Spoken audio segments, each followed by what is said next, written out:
Bonjour et bienvenue chez KD Interview. Vous êtes venu aujourd'hui pour nous parler d'un projet, mais avant ça, pouvez-vous vous présenter? Qui êtes-vous et d'où venez-vous?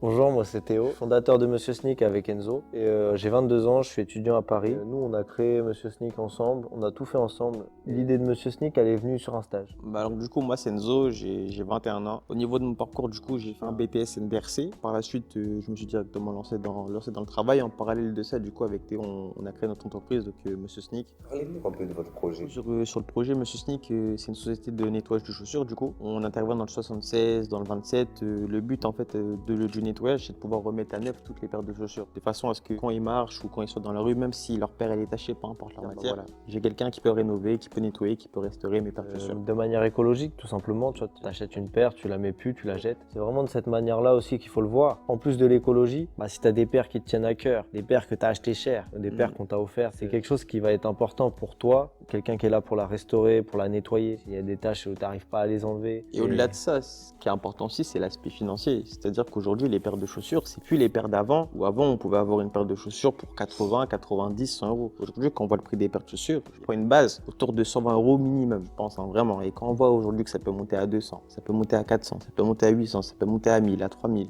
Aujourd'hui, voilà, il faut se dire aussi qu'il y a des sneakers addicts, il y a des personnes qui sont prêtes à mettre cher dans les chaussures. Et c'est aussi comme ça qu'on a réfléchi. C'est-à-dire que si aujourd'hui, il y a des gens qui sont prêts à mettre cher pour avoir des chaussures, il y a des gens qui sont prêts aussi à mettre de l'argent pour les nettoyer. C'est plus équilibré de nettoyer, restaurer que d'en racheter une nouvelle, quoi. Ouais. Avez-vous une anecdote à nous raconter ou une problématique que vous avez rencontrée pour la création de ce projet? Alors pour l'anecdote, la toute première paire de chaussures, c'était notre première cliente. On venait de finaliser le projet de ça, donc on s'est lancé. Donc on a une paire d'Alexander McQueen pour notre première cliente. Vous savez, mais les McQueen habituellement c'est que du cuir. Donc c'est presque que du cuir, sauf que là ce qui s'est passé, c'est que sur la paire de la cliente, derrière il y avait du velours. Donc c'était du cuir et du velours. Et on nettoie pas du velours comme on nettoie du cuir. Donc on la nettoie comme si c'était du cuir, on frotte, tout se passe bien, on rigole, ça va. La paire elle commence à tourner au bleu. Je regarde Théo, Théo, pourquoi la paire elle est bleue? On frotte, elle redevient bleue. Théo, c'est pas normal. Et il y avait du velours derrière, donc le velours était bleu, on pensait que c'était du cuir. Ça vraiment, ça nous a marqué parce qu'à la fin de ça, on s'est dit, mais est-ce qu'on est fait pour ça? Est-ce qu'on continue? Est-ce qu'on arrête? Est-ce qu'on a vu trop haut? Et non, au final, on a continué. Je remercie, ça va, ça a bien pris.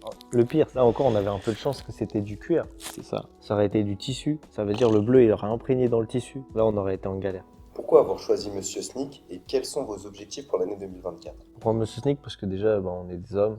Déjà. Du coup, monsieur. Et Sneak, c'est pour la référence à la sneakers. Notre but, c'est de nettoyer, restaurer les chaussures. Les chaussures à 300, 400 balles, des fois, on pas les mettre parce que dehors, il pleut, parce que ici, parce que ça. Les gens qui nous connaissent disent, ah tiens, il y a Monsieur Sneak. Ou je peux mettre mes chaussures, il n'y a pas de problème. De toute façon, ils vont trouver un moyen de les nettoyer ou les restaurer. Après, en termes d'objectifs, là, nous, comme je vous ai dit, on est vraiment en Normandie. Ça va être de pouvoir aller chercher un petit peu en Ile-de-France, comme Théo est sur Paris. Ça va vraiment être de pouvoir se diversifier en Ile-de-France. Et à côté de ça, en parallèle, de se développer vraiment un maximum sur TikTok, parce que là, on était pas mal sur Instagram. Là, sur Instagram, ça va maintenant.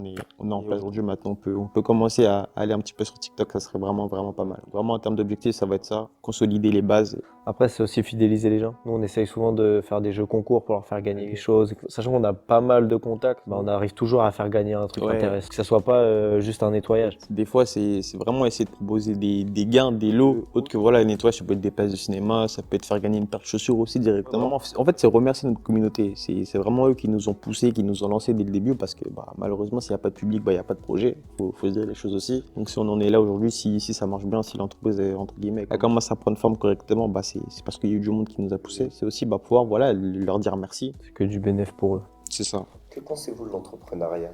Moi, je trouve que c'est très important et ça commence à se mettre en valeur là sur ces dernières années, 2023, là 2024. Je pense que ça va exploser parce qu'aujourd'hui, il faut se dire aussi que la plupart des gens qui travaillent dans leur emploi, ils sont pas forcément contents. Nous, on veut pas de cette vie-là. En tout cas, il n'y a pas de sous-métier, il n'y a pas de métier en bas de l'échelle. Mais aujourd'hui, avec Théo, on veut faire une profession dont on est fier, dont on se lève le matin pour être content. On n'est pas là à compter nos heures en fait. C'est vraiment ça le but d'entreprendre, c'est lancer une activité, voilà. Ça va marcher, ça va être nous les fondateurs. On est nos propres boss. Faut pas avoir peur d'investir sur soi, faut pas avoir peur de donner du temps, faut pas avoir peur de l'échec parce que sans échec, il n'y a pas de réussite. Que nos parents soient contents ou pas, faut le faire. Nous, on n'a jamais regardé nos heures quand on nettoyait des chaussures. Et franchement, on pouvait passer une journée entière à nettoyer que des chaussures. C'est vraiment l'entrepreneuriat. Pour moi, aujourd'hui, c'est une liberté du sens où on fait ce qu'on veut. C'est juste qu'il faut se lancer. C'est avoir quelque chose à soi en fait. C'est que c'est mon projet, entre guillemets, c'est mon bébé, c'est moi qui l'ai fondé. Je sais d'où on est parti et on sait où est-ce qu'on veut l'emmener. En fait, c'est une fierté même de voir les étapes. Est-ce que vous avez des conseils pour nos futurs entrepreneurs? Se lancer. Faut pas avoir peur en fait. Si j'échoue demain, ça va faire faire quoi. Il n'y a personne qui va me critiquer, personne qui va me juger. Enfin, surtout pas écouter les autres. Faut pas avoir peur d'investir aussi. Aujourd'hui, ce qui différencie les salariés et les entrepreneurs, tout simplement, c'est l'action. Parce qu'il va y avoir des salariés qui ont des idées, et je suis sûr qu'on même de très bonnes idées. Il y a l'indécision, il y a le doute. Qu'est-ce qu'on va penser de moi? Est-ce que je vais être rentable? Lance-toi, t'as quoi à perdre? Au pire, ça marche pas, t'as essayé, c'est pas grave, je passe à autre chose. Et il faut pas avoir de regrets dans la vie, comme on dit. Faut vraiment pas avoir de regrets. Non. Lance-toi, ça marche, ça marchera, et puis donne-toi les moyens que ça marche, en fait, tout simplement. En tout cas, merci à vous pour vos réponses et pour votre investissement. Merci. Merci à vous. Merci à vous.